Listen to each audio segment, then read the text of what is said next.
Pada session 3 dan 4, kita akan membahas terkait design of goods and services.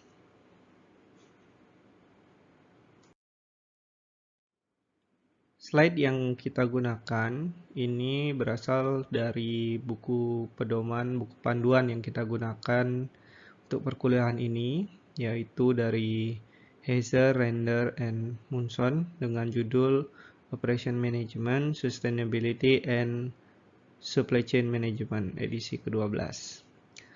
Slide ini berdasarkan chapter 5 dari buku tersebut.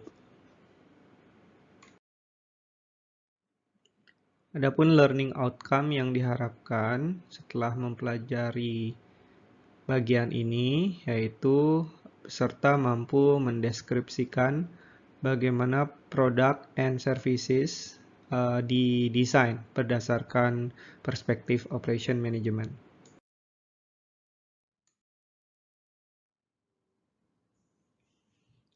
Perusahaan itu hadir untuk tujuan-tujuan tertentu. Salah satu diantaranya adalah untuk menyediakan barang atau jasa untuk customer-nya. Nah, tentu pelanggan atau customer akan memilih untuk menggunakan barang atau jasa yang dirasakan sesuai dengan kebutuhannya. Nah, biasanya perusahaan yang menjadi bisa kita katakan juara atau top organization di bidangnya itu akan mempunyai fokus pada satu atau dua produk utama, begitu ya. Jadi salah satu kunci sukses dari sebuah perusahaan, baik itu yang menghasilkan barang ataupun jasa, biasanya adalah memiliki great product atau produk yang bisa memenangkan pasar. Nah, kemudian kita ambil contoh saja, misalkan perusahaan Apple begitu ya. Nah, ketika Apple itu awalnya terkenal dengan music player-nya, yaitu iPod, di mana dia waktu itu ketika diperkenalkan iPod itu sudah akhirnya berhasil mengalahkan incumbent-nya ya waktu itu adalah Sony dengan Walkman-nya. Tapi kemudian Apple ya tidak berhenti di situ. Mereka juga kemudian mengintroduce iPhone yang ternyata kemudian memakan pasarnya iPod sendiri karena smartphone sudah bisa mengakomodasi produk multimedia player itu sendiri. Nah, kalau di Indonesia sendiri mungkin kalau kita lihat contohnya ada Gojek begitu ya, yang produk jasa ojek online-nya yang berhasil akhirnya mempunyai market yang cukup besar di Indonesia ya, meskipun belum menguasai keseluruhan pasar ya, masih bersaing misalkan dengan Grab ataupun provider ojek online lainnya. Nah, ini sudah.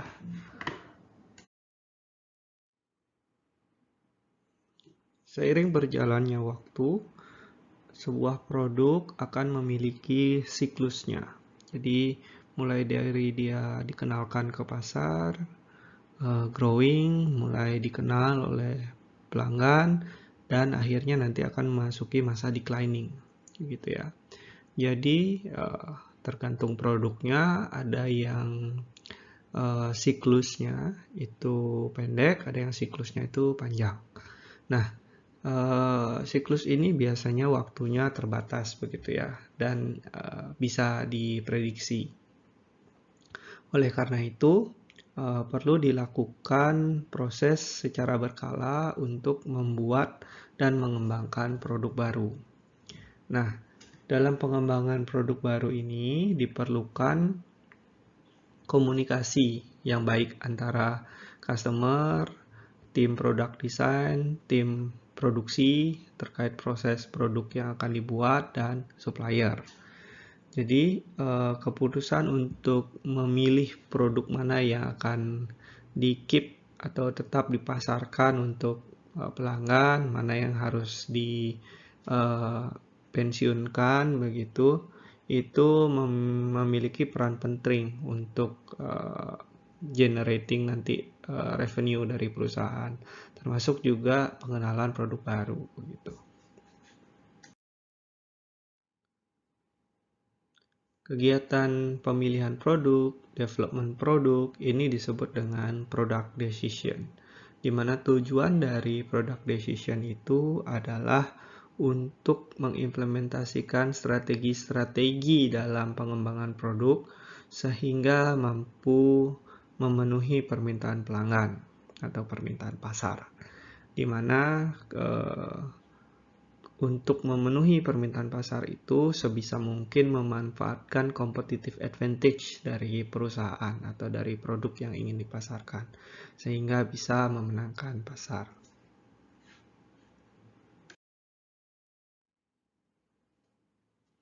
Meskipun memperkenalkan produk baru itu sangat penting agar suatu bisnis bisa bertahan, kita juga sering melihat banyak produk baru yang tidak laku di pasaran. Oleh karena itu, pengembangan produk baru itu sebaiknya mempertimbangkan banyak hal. Nah, ini diantaranya adalah hal-hal yang patut untuk dipertimbangkan dalam pengembangan produk baru. Yaitu yang pertama, memahami apa yang diinginkan pelanggan. Tentu ini jelas ya, karena sasaran kita adalah produknya mau dikonsumsi oleh pelanggan. Yang kedua, memahami adanya perubahan ekonomi. Misalkan ketika terjadi krisis begitu ya, terjadi krisis ekonomi, economic change gitu, berarti kita melihat bahwa kemampuan daya beli masyarakat mungkin akan agak menurun. Jadi produk yang diberikan harus yang sesuai. Begitu juga kalau ekonomi kondisinya semakin baik begitu ya. Jadi kemungkinan besar masyarakat akan mempunyai daya beli lebih sehingga mempertimbangkan produk-produk meskipun yang dengan harga lebih mahal, tapi asalkan value-nya juga cukup baik begitu ya akan dipertimbangkan oleh pasar.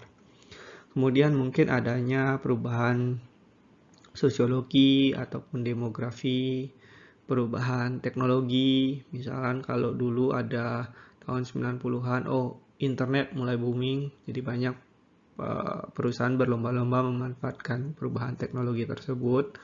Kalau sekarang mungkin arahnya sudah ke pemanfaatan data yang lebih optimal begitu ya, karena internet sekarang mungkin kecepatannya juga sudah bertambah. Kalau dalam ukuran networknya sekarang udah 5G begitu, dan mungkin sudah dikembangkan lagi evolusi dari 5G. Kemudian setelah itu ada lagi, misalkan selain teknologi itu keadaan politik dan hukum begitu harus dicek juga kalau memang ada perubahan politik dan perubahan legalitas. Kemudian selain itu, pengembangan produk baru juga harus melihat praktek-praktek umum yang ada di pasar, standar-standar seperti standar profesional, standar dari supplier, standar dari distributor, seperti itu.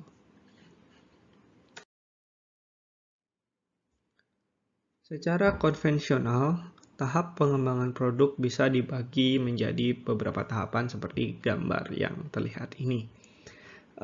Di sini kita bisa lihat ada beberapa tahap di mana tahapan ini secara keseluruhan bisa disebut sebagai bagian dari product development, tapi ada beberapa bagian begitu yang merupakan bagian atau scope dari design and engineering team. Jadi kalau product development itu secara keseluruhan begitu ya. Sini. Mungkin dari sini, dari awal sampai sini. Nah, beberapa bagian di dalamnya ini disebut bagian desain begitu ya, khusus menghandle terkait desain-desain terkait produk yang akan dibuat. Nah, di sini saya coba bahas satu persatu. Ada tahap awal yaitu tahap konsep begitu ya. Konsep ini terkait brainstorming ide, produk apa yang akan dibuat, apa yang sedang tren di pasaran gitu ya. Biasanya dilakukan oleh banyak pendekatannya, seringkali dari pimpinan atau tim khusus pengembangan produk seperti itu. Dari konsep, kemudian biasanya ada tim lagi untuk mengecek visibility, yaitu verifikasi apakah perusahaan mampu untuk mengimplementasikan ide tersebut. Nah, jika verifikasi ini mungkin tidak begitu detail gitu ya, verifikasi awal saja, baru dianalisa lebih detail lagi terkait mengetahui customer requirement, yaitu mencari tahu apa spesifikasi yang sebenarnya dibutuhkan oleh pelanggan agar produk yang kita kembangkan ini bisa diterima atau digunakan oleh pelanggan, begitu ya. Nah, dari customer requirement barulah masuk ke design and engineering team ini bertugas, yaitu membuat yang namanya functional specification, yaitu terkait spesifikasi apa yang dan bagaimana, begitu ya, terkait apa dan bagaimana produk ini akan bekerja, fungsinya seperti apa, dan digunakannya oleh user yang mana, dan bagaimana cara fungsi-fungsi atau kegunaannya, begitu ya. Kemudian setelah dari product specification dilanjutkan ke functional specification, dilanjutkan ke product specification. Dalam product specification ini akan ditentukan bagaimana produk ini dibuat atau dihasilkan. Nah, kemudian baru masuk ke bagian design review, yaitu bertugas untuk melakukan pengecekan kembali apakah produk ini sudah siap belum dibuat sesuai dengan kebutuhan pelanggan. Nah, setelah itu akan dibuat sejenis prototype ataupun produk tes gitu ya, beta tesnya, alpha tesnya gitu ya, kemudian ada beta tesnya, kemudian untuk diuji gitu ya ke market. Nah, pengujian ini biasanya dalam sampel jumlah yang kecil, tes market ini, tes jumlah yang batch yang kecil dulu untuk melihat reaksi pasar terkait produk yang dibuat. Nah, baru sudah selesai, sudah siap semuanya, baru dilakukan pengenalan ke pasar terkait adanya promosi, pengenalan produk, begitu. Nah, dari situ biasanya baru berlanjut ke mekanisme evaluasi. Nah, kalau di software engineer begitu, mekanisme seperti ini yang secara sekuensial begini biasanya dikenal dengan waterfall, begitu ya, teknik waterfall. Tapi di industrial engineer ataupun operations management begitu ya, ya ini teknik pengembangan produk konvensional. Terkait bagaimana mengorganisir sebuah pengembangan produk, ada dua polarisasi, yaitu dalam menyusun organisasi atau mengorganisir pengembangan produk dalam perusahaan. Yang pendekatan pertama diistilahkan dengan pendekatan tradisional, yaitu membagi tugas pengembangan produk sesuai dengan bidang masing-masing departemen. Misalkan bidang R&D, Research and Development, ya fungsi ini atau bidang ini tujuannya membuat riset awal begitu ya terkait produk atau jasa yang akan dikembangkan. Kemudian dari hasil R&D bisa jadi ada tim engineering untuk membuat desain produknya sendiri, yaitu dalam bentuk gambarnya dan sebagainya. Kemudian bisa jadi dari tim engineering nanti masuk ke bagian manufaktur atau bagian produksi untuk membuat spesifikasi bagaimana dia produk baru ini bisa diproduksi dan baru kemudian bisa dipasarkan begitu ya. Nah, pendekatan ini dapat mempermudah pembagian secara tugas dan tanggung jawab dalam pengembangan produk. Namun cara tradisional ini juga mempunyai kekurangan, yaitu bisa jadi integrasi antar departemen dengan departemen yang lainnya itu agak sulit karena dikerjakannya secara terpisah. Nah, kita lanjut ke pendekatan kedua, yaitu menunjuk seorang product manager atau diistilahkan dengan champion begitu ya. Jadi product manager atau champion ini merupakan orang yang bertanggung jawab gitu untuk memimpin pengembangan produk. Nah, dia bisa memilih tim yang berasal dari berbagai departemen dalam rangka pengembangan produk itu sendiri.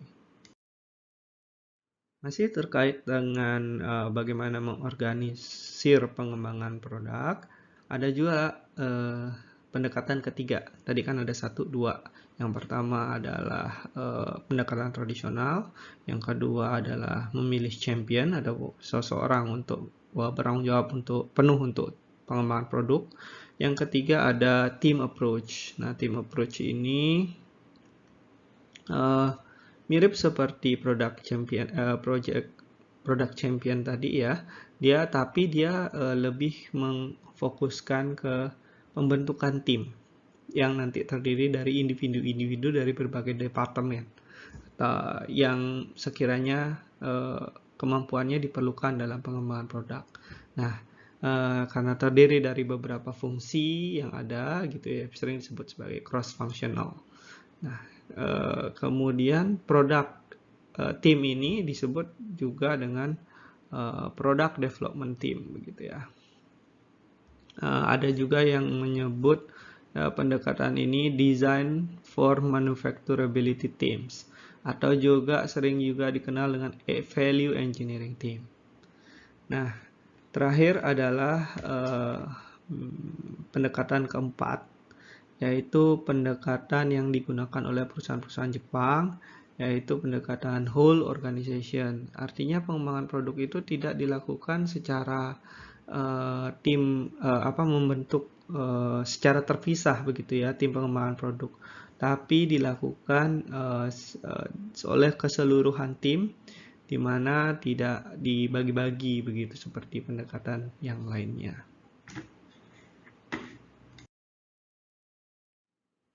Terdapat 2 terminologi yang ditemui dalam mengorganisir product development. Tadi ada satu sudah disebutkan, yaitu product development team, yang artinya ya pembentukan tim begitu yang bertugas untuk mencari apa yang dibutuhkan market agar produknya bisa sukses. Tim yang terdiri dari cross function atau berdiri dari berbagai individu dari berbagai fungsi dan bersifat terbuka dan partisipasinya sangat aktif dalam pengembangan produk. Nah, selain itu ada juga istilah concurrent engineering. Nah, ini istilah yang berbeda ya, yaitu ini lebih ke bagaimana aktivitas-aktivitas dalam pengembangan produk itu bisa dipercepat. Jadi mekanisme-mekanisme untuk mempercepat fase pengembangan produk. Salah satunya kalau concurrent engineering ini yaitu melakukan beberapa fase pengembangan produk itu secara bersamaan. Jadi secara bersamaan artinya kalau beberapa fase dilakukan secara bersamaan akan menghasilkan waktu pengembangan yang lebih cepat. Berikutnya kita akan membahas terkait product design. Nah, product design ini terminologinya juga ada banyak begitu ya. Kita bisa melihat terminologi ini dari berbagai perspektif. Kalau dari perspektif software engineer begitu, product design seringkali ya hubungannya dengan tim UI UX gitu ya, user interface, user experience terkait aplikasi atau software yang dibuat. Nah, di sini kita mengambil perspektif industri manufaktur terkait product design.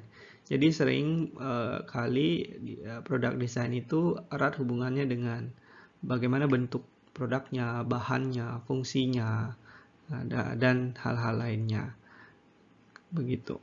Nah, terminologi pertama adalah yang kita bahas di sini ada namanya robust design. Robust design ini ya. Robust design itu artinya desain produk yang dimiliki itu akan bisa tetap dihasilkan meskipun terjadi perubahan atau kondisi yang kurang memadai pada fase produksi. Nah, sebuah produk produk desain dikatakan robust itu biasanya ada pengukurannya dan ada metodenya tersendiri.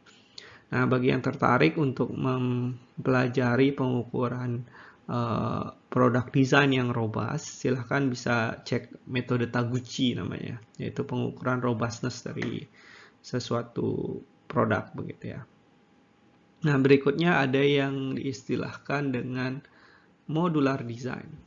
Modular design ini artinya komponen dari produk itu terdiri dari bagian-bagian yang atau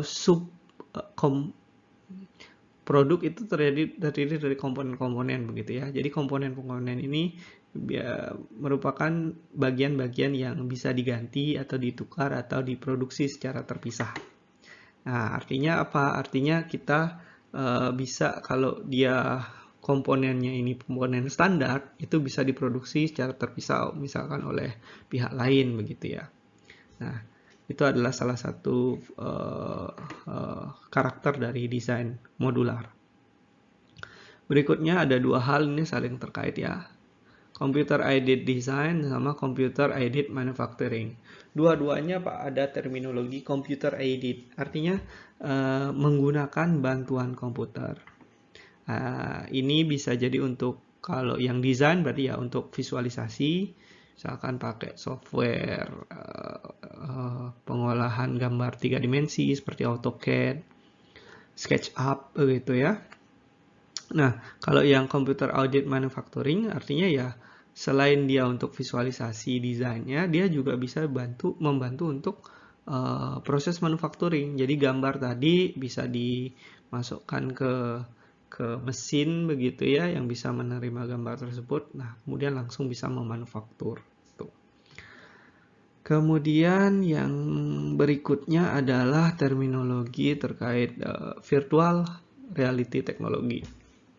Virtual reality atau VR ini teknologi yang belakangan mulai marak dibicarakan karena dia mampu merepresentasikan keadaan lingkungan ataupun produk secara virtual. Nah, jadi selain bisa divisualisasikan secara visual, pengguna juga mungkin bisa berinteraksi begitu ya. Misalkan mau ada produk baru mobil begitu yang didesain, oh ada bentuk 3D-nya. Nah, user bisa melihat secara langsung bagaimana ukurannya di mobil tersebut dari kacamata virtualnya begitu ya misalkan. Nah, berikutnya adalah terkait metode ini ya. Ada namanya metode value analysis, yaitu kegiatan menganalisa proses produksi untuk mencari kemungkinan adanya improvement sepanjang proses yang digunakan untuk menghasilkan produk. Nah, improvement ini bisa secara ekonomis ataupun secara lingkungan gitu ya, secara impact-nya terhadap lingkungan. Nah, salah satu metode pengukuran impact suatu produk terhadap lingkungan itu disebut dengan SCLA, Sustainability and Life Cycle Analysis, yaitu metode yang menganalisa efek terhadap lingkungan yang dihasilkan oleh suatu produk sepanjang life cycle-nya.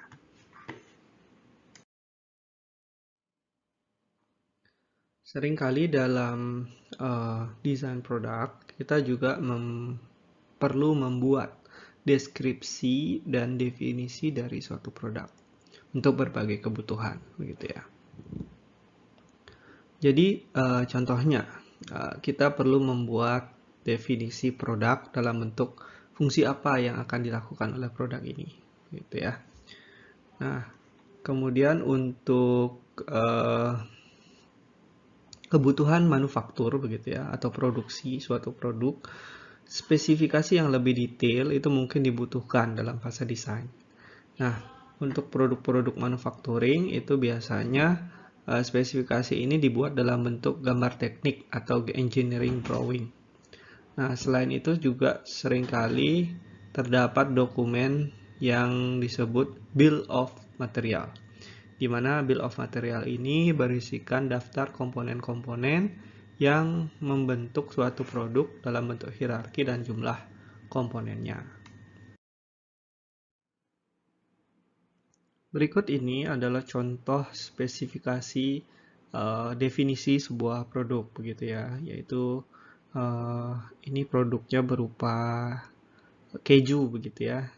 Ini produknya misalkan dideskripsikan ini grade-nya apa, rasanya seperti apa, body teksturnya seperti apa, warnanya, dan appearance-nya seperti apa begitu.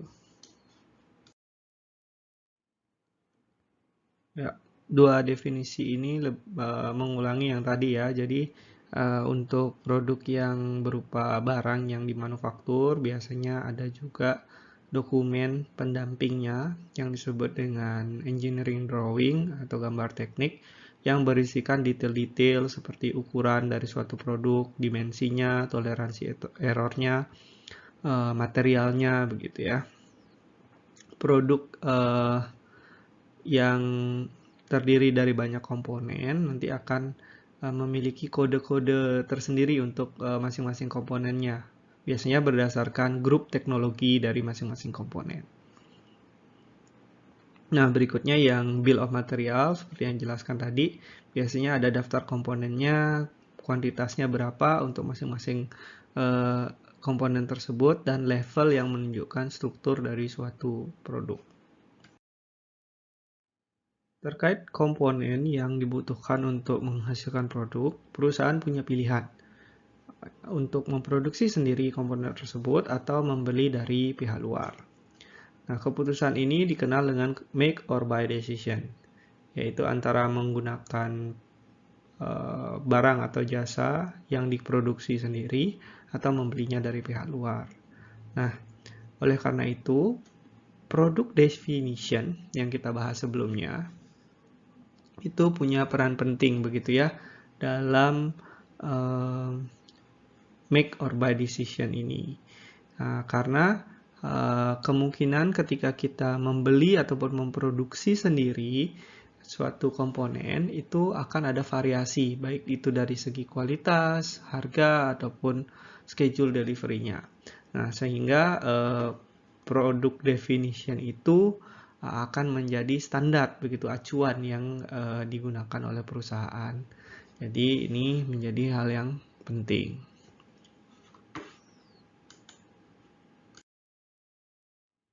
Untuk perusahaan manufaktur, berikut adalah terminologi yang sering ditemui terkait dokumen-dokumen yang digunakan dalam produksi. Nah, dokumen pertama ada namanya assembly drawing. Assembly drawing itu adalah gambar perakitan.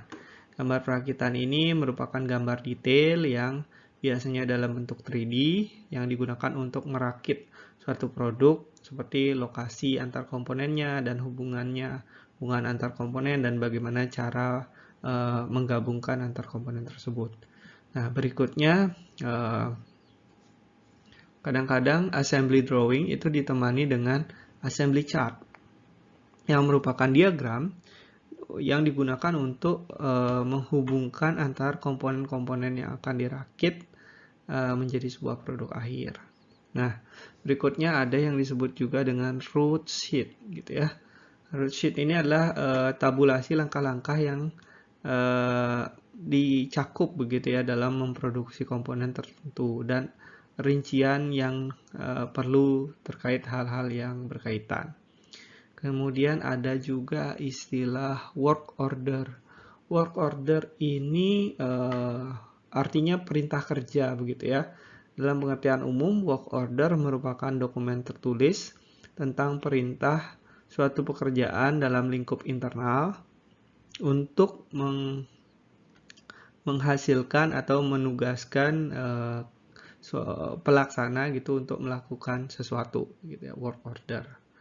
Nah, kemudian ada namanya engineering change notice yang merupakan terkait pemberitahuan begitu ya jika terjadi perubahan, modifikasi atau perbaikan pada gambar teknik atau bill of material.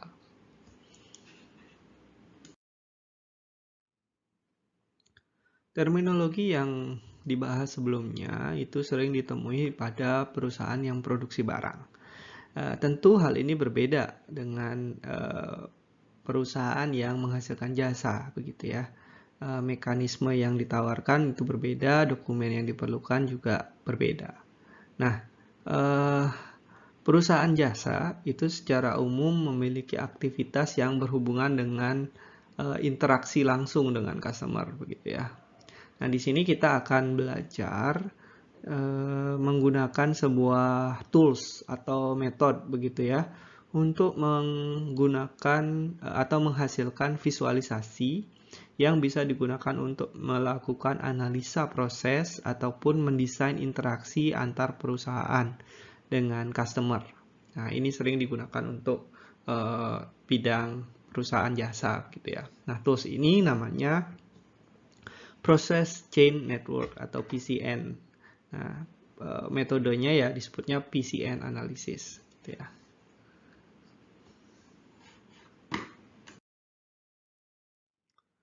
Gambar berikut memberikan contoh sebuah PCN analysis untuk restoran yang menghasilkan produknya di sini sandwich, begitu ya. Ya, meskipun dia ada produknya, tapi kalau dia banyak interaksi dengan customer, itu kita masih golongkan ini perusahaan yang menyediakan jasa, begitu ya.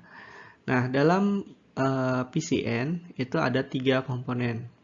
Di antaranya ada yang namanya process chain, ada yang namanya participan entities, ada yang namanya process domain. Nah, process chain itu merupakan langkah-langkah dalam suatu aktivitas. Misalkan, ketika pembuatan sandwich, begitu ya, mungkin langkah pertamanya ya mungkin menyediakan, gitu ya, menyediakan bahan-bahan yang dibutuhkan di sini.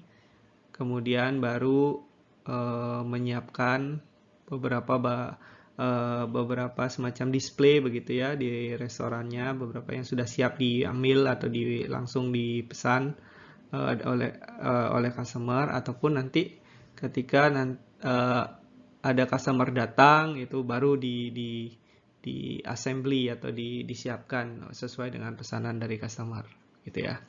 Nah, itu disebut sebagai proses chain, aktivitas-aktivitas urutan dalam suatu kegiatan di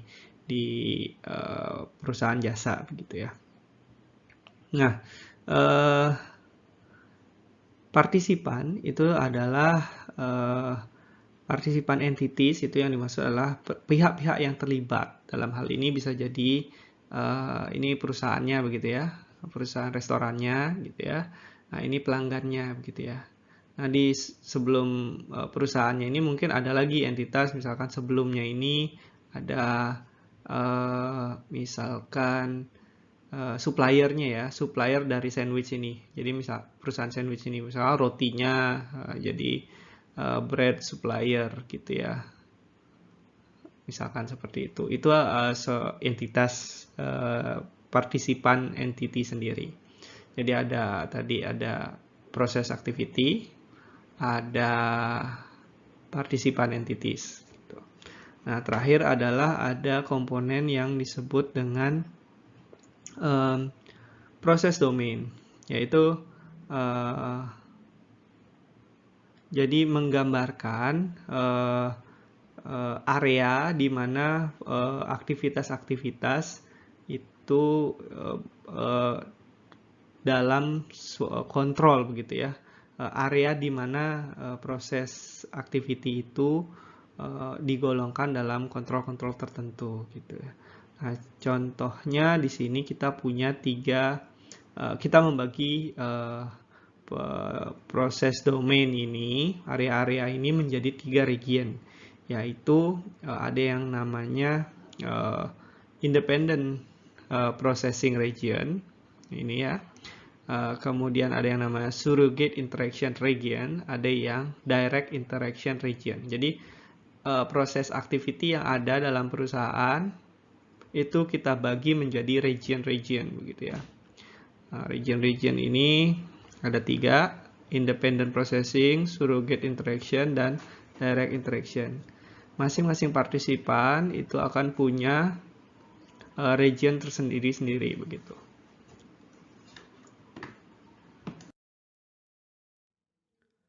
Berikut ini adalah penjelasan lebih detail tentang proses region yang ada di proses chain network.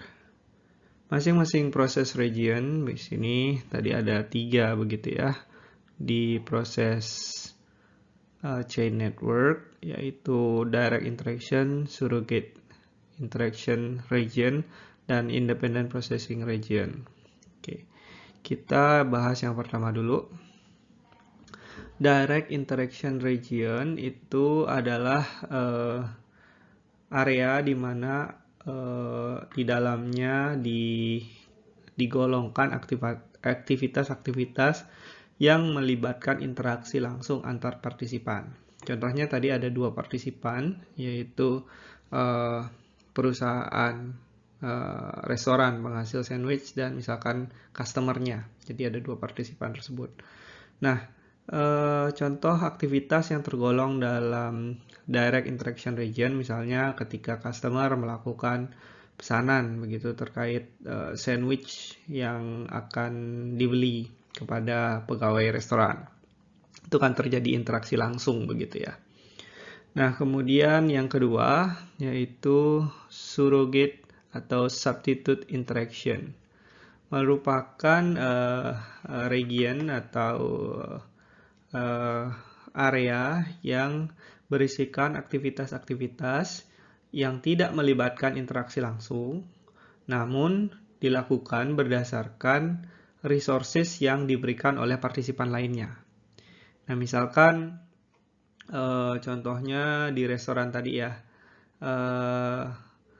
misalkan restoran pelanggan melakukan pemesanan atau booking. Nah, aktivitas booking atau pemesanan reservasi restoran ini kan tidak dilakukan secara interaksi langsung dengan pegawai restoran, tapi melalui sebuah sistem pengganti begitu ya, yang misalkan booking online atau lewat telepon. Nah, itu digolongkan di bagian surrogate atau substitute interaction. Atau misalkan dari restoran itu sendiri ke suppliernya. Nah, di situ ada mekanisme pemesanan bahan baku, biasanya melalui online begitu kalau sudah terbiasa, jadi tidak perlu ada interaksi langsung. Nah, seluruh aktivitas itu termasuk dalam surrogate atau substitute interaction region. Nah, yang terakhir adalah yang disebut independent processing region, yaitu berisi aktivitas-aktivitas yang keseluruhannya berada di dalam kontrol satu partisipan. Misalkan ketika restoran menyiapkan sandwich yang sudah jadi dulu gitu ya, ataupun bahan bakunya disiapkan dulu, sayur-sayurnya dipotong-potong dulu. Nah, itu kan tidak perlu melibatkan informasi dari partisipan lainnya, tapi dia cukup dia bisa melakukan itu secara mandiri begitu ya. Jadi full in control dari partisipan tersebut. Setiap region yang kita sebutkan tadi itu akan memiliki permasalahan-permasalahan operasional begitu ya. Nah, jadi ketiganya punya permasalahan operasional masing-masing, tapi cara menghandle-nya itu akan berbeda untuk masing-masing region. Nah, khusus untuk region yang tergolong di direct interaction dan surrogate interaction, ini kita golongkan permasalahan-permasalahan operasionalnya itu sebagai service operation problem gitu ya. Nah, kalau yang dilakukan secara independen gitu ya, yang region yang selain direct dan surrogate ini, dia permasalahannya, mekanisme mengatasi permasalahannya kurang lebih sama dengan perusahaan manufaktur atau perusahaan penghasil barang. Nah, kalau yang dua ini mekanismenya akan sedikit berbeda, maka itu dia digolongkan ke dalam service region. Nah, berikutnya kita setelah mengetahui pemahaman terkait PCN analisis ini, maka kita bisa sudah memahami begitu ya, bagaimana PCN analisis bekerja, sedemikian hingga kita bisa tahu bahwa PCN analisis ini bisa dimanfaatkan untuk memberikan insight atau bantuan dalam melakukan positioning atau mendesain proses yang tujuannya nanti ya menghasilkan produk yang sukses sesuai dengan strategic objektif yang dipilih perusahaan. Berikutnya kita bicara soal decision tree atau pohon keputusan, begitu ya. Nah, decision tree atau pohon keputusan ini merupakan tools yang biasa digunakan untuk pengambilan keputusan, baik untuk pengembangan produk ataupun keputusan-keputusan lain yang terkait masalah manajemen, begitu. Nah, decision tree ini sangat berguna untuk pengambilan keputusan di mana keputusan akhir atau opsi-opsi dari keputusan akhir, di sini ya, 1, 2, 3, 4 gitu misalkan, itu merupakan hasil dari pertimbangan terkait serangkaian keputusan sebelumnya. Jadi misalkan ini, opsi yang ini merupakan hasil dari kita memilih yang di sini, opsi yang di sini atau opsi yang di sini.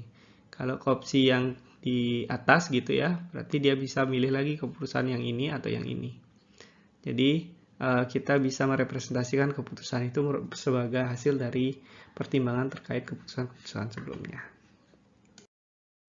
Penggunaan decision tree untuk product design itu memiliki 3 langkah utama. Ya, untuk product design ya 3 langkah utama yang secara umum bisa diilustrasikan atau dideskripsikan sebagai berikut. Bagian pertama itu adalah kita harus membuat daftar untuk keseluruhan kemungkinan alternatif keputusan yang akan dilakukan. Nah, kemudian keseluruhan alternatif keputusan itu kemudian akan dibuat dalam format decision tree-nya begitu ya, dalam pohon keputusannya. Ya, diurutkan dari yang paling umum di sebelah kiri, kemudian dibuat cabang berdasarkan keputusan-keputusan opsi-opsi yang bisa diambil. Nah, kemudian cabang ini dia dibagi sampai akhirnya di bagian paling kanan kita akan mendapatkan opsi-opsi terakhir terkait opsi paling detail begitu ya, terkait keputusan yang bisa dibuat. Nah, dari opsi-opsi keputusan akhir tersebut kemudian akan ditambahkan di pohon keputusannya keterangan terkait bagaimana istilahnya payoff ini, bagaimana ekspektasi hasil yang diperoleh dari opsi-opsi tersebut. Setelah misalkan opsi 1 untuk product design, opsi 1 kita bisa menghitung berapa nilai payoff-nya berdasarkan perkiraan revenue yang dihasilkan dikurangi biayanya begitu misalkan. Nah, seperti itu kira-kira. Nah, langkah terakhir adalah setelah kita punya semua opsi-opsinya di sini, kita akan melakukan pemangkasan begitu ya, terkait alias mungkin pemilihan begitu terkait opsi mana yang akhirnya akan memberikan alternatif dengan nilai ekspektasi value yang terbaik. Berikut ini adalah contoh dari decision tree untuk product design begitu ya. Misalkan di sini di cabang pertama terkait opsi ini kita membagi menjadi 3 jenis keputusan. Contohnya di sini ya, nanti penjelasan detailnya. Opsi pertama dia membeli sistem CAD gitu ya. Yang kedua meng-hire dan men-training engineer. Yang ketiga tidak melakukan apa-apa. Nah, itu adalah opsi. Salah satu itu juga bisa digolongkan sebagai opsi dari pengembangan produk begitu ya. Nah, jadi nanti opsi pertama itu misalkan kita bisa punya detail lagi ya. Apakah nanti dengan opsi pertama kita punya asumsi produk yang dihasilkan dari opsi pertama ini bisa penjualannya bagus atau penjualannya rendah. Bisa. Yang kedua juga opsinya penjualan tinggi atau penjualan rendah. Kalau yang do nothing ya tidak ada penjualan tentunya kan gitu ya. Nah, di sini baru nanti berikutnya kita akan mencoba membuat ulang lagi decision tree yang tadi, namun dengan data yang lebih detail. Datanya diambil berdasarkan contoh begitu ya. Contoh dari perusahaan semikonduktor begitu yang disebut atau bernama Silicon Inc. Ya. Nah, perusahaan ini sedang ceritanya ya begitu ya, sedang melakukan investigasi kemungkinan memproduksi sebuah atau memasarkan produk mikroprosesor. Ini perusahaannya gitu. Kemudian bentar.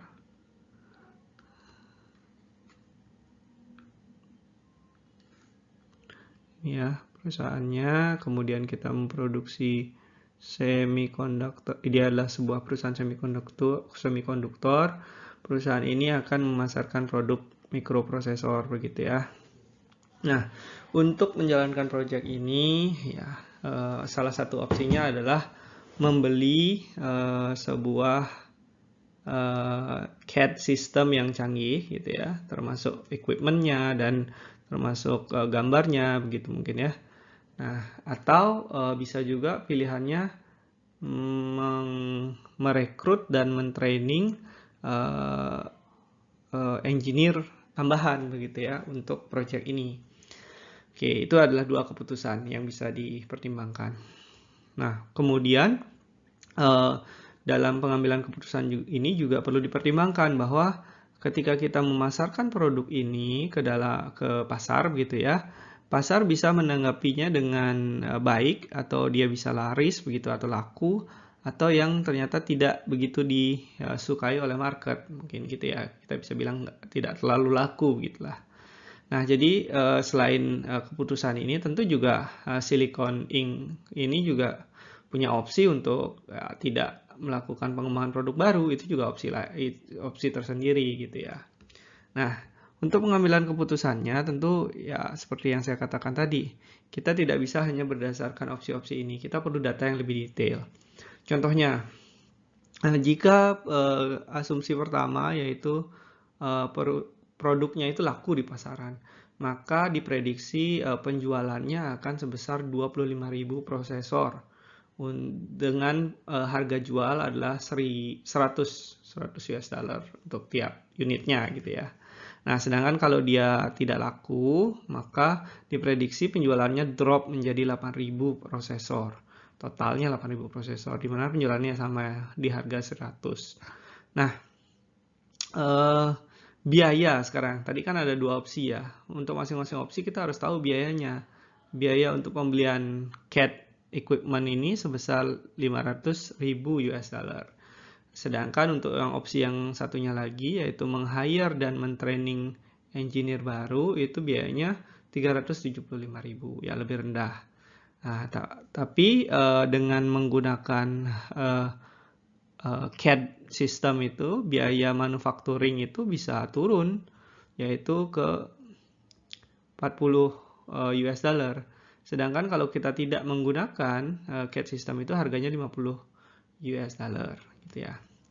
Nah, peluang untuk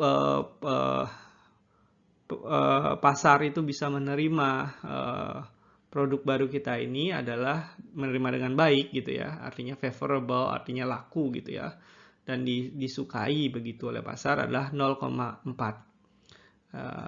Dan dia kalau peluang untuk tidak lakunya adalah sebesar 0,6 begitu ya. Nah, dengan pohon keputusan kita bisa merepresentasikan data-data yang detail ini dan kita bisa mengambil keputusan dari informasi yang lebih jelas ini. Oke, nah yang ini tadi soal pohon keputusannya gitu ya, ini sudah kita gambar tadi ya, bagaimana opsi pertama begitu kan, membeli gitu ya, apakah membeli CAD system, yang kedua meng-hire trainer atau men-train engineer atau tidak melakukan apa-apa. Nah, kemudian kita punya cabang lagi, yaitu apakah dia laris atau favorable atau tidak laris, unfavorable. hire atau train engineer juga kita bisa hitung dia laris atau tidak gitu ya. Nah, untuk masing-masing opsi kita harus hitung. Nah, ini kalau dia laris berarti revenue-nya tadi ya 2.500.000 gitu ya, US dollar. Nah, dari sini kita ini revenue-nya kita juga harus hitung biaya manufacturing-nya. Kalau pakai CAD system itu kan dia 40 gitu ya, 40 US dollar. Dikali kita bisa memproduksi 25.000. Yang ini revenue ini adalah 25.000 kali 100 di harga jualnya gitu ya. Jadi biaya produksinya 40 kali 25.000, didapatkanlah ini 1 juta gitu ya. Nah, kemudian biaya CAD equipment-nya juga segini, 500.000. Maka kita bisa ekspektasi net profit-nya adalah sekitar 1 juta. Kalau yang apa istilahnya tadi laku gitu ya, laris. Nah, kalau tidak berarti kita harus punya juga, hitung juga nih berapa revenue-nya, yaitu 8.000 dikali 100, 800.000 ya kan. Kemudian manufacturing cost-nya 40 kali 8.000 yaitu sekitar 320.000 dan CAD cost-nya tetap ya 500.000. Nah, ini 800.000 dikurangi 820.000 ternyata dia loss, net loss di situ ya. Di sini net profit, di sini net loss sekitar 20.000. Oke, jadi di opsi pertama kita punya opsi yang lebih detail. Kalau pasarnya laris dia profit 1 juta, kalau enggak dia rugi 20.000. Nah, ini kita juga perlu hitung untuk yang lainnya ini, ya kan? Nah, tapi sebelum kita hitung situ ada terminologi namanya EMV, Expected Monetary Value gitu ya, untuk opsi pertama yaitu Purchase CAD System. Nah, di sini adalah ini bobotnya 0,4 dikali dengan ini 1 juta ditambahkan dengan 0,6 bobot yang low sales dikali minus 20.000. Nah, maka kita dapat total nilai EMV-nya adalah untuk purchase CAD itu opsi pertama adalah 388.000. Berikutnya, untuk yang lain kita juga lakukan hal yang sama ya, hire and train engineer ini. Jadi di sini yang berbeda ya tentu kalau dia laku sama 25.000 dikali 40 berarti revenue-nya sama. Tapi manufacturing cost-nya akan lebih mahal karena dia tidak menggunakan CAD system gitu ya. Jadi di sini 50 dikali 25.000 sekitar segini, 1.250.000. Hire and training cost-nya dia lebih murah daripada menggunakan CAD cost di sini ya. Nah, jadi kalau di total 2.500.000 dikurangi 1.250.000 dikali 375 maka dia dapat ekspektasi net profit-nya adalah 875.000. Nah, yang berikutnya low sales juga kita harus hitung. Nah, ini sama ya 800.000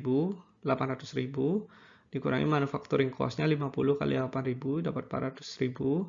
Hire and training cost-nya adalah 375. Nah, jadi 800 dikurangi 400 dikurangi 375 dapatlah dia masih profit ya 25.000.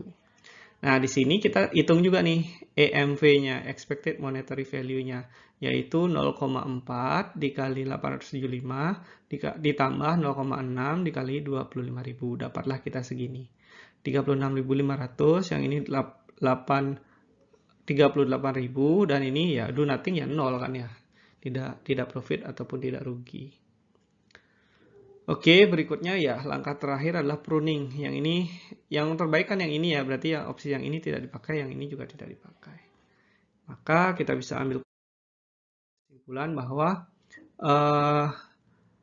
expected monetary value (EMV) yang diperoleh itu adalah 388.000, 365.000 dan 0. Maka kita bisa simpulkan bahwa keputusan yang terbaik berdasarkan decision tree yang kita bangun tersebut adalah membeli dengan CAD system. Oke. Tahapan terakhir adalah terkait bagaimana transisi dari desain produk ke dalam lantai produksi. Nah, salah satu keputusan yang perlu dilakukan di sini adalah mengetahui kapan untuk selesai desain, kemudian pindah ke produksi. Itu adalah salah satu hal yang penting untuk dilakukan atau disiapkan gitu ya. Nah, hal ini perlu pertimbangan yang matang begitu ya, karena kalau misalkan produknya belum siap tapi sudah dipindah ke produksi, bisa jadi kualitasnya kurang baik, bisa jadi hasilnya kurang baik begitu ya. Tapi kalau kita selalu melakukan improvement, perbaikan desain ya, produk development itu ya akan selalu memerlukan sesuatu dan perbaikan begitu ya. Maka kadang-kadang juga sudah penting diperlukan untuk launch ke market gitu. Nah, kebanyakan produk itu biasanya punya masa trial begitu ya, production trial untuk ensure, ini harusnya memastikan apakah dia bisa diproduksi atau tidak. Misalkan juga untuk memastikan apakah mesin sudah siap, quality control sudah siap, apakah perlu dilakukan training untuk karyawannya juga atau tidak. Kemudian ini ya pada intinya untuk memastikan kesuksesan, keberhasilan dari produksi dari produk desain yang sudah kita buat.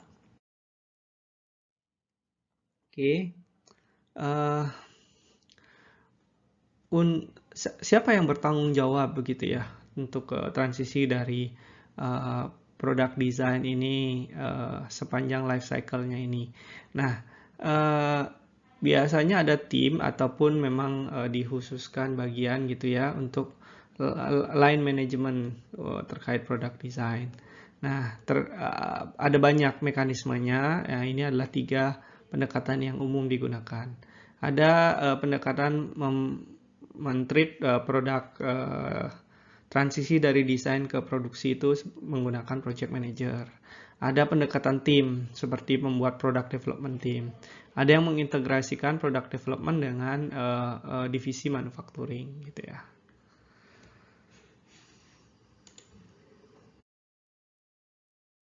Oke, ya demikianlah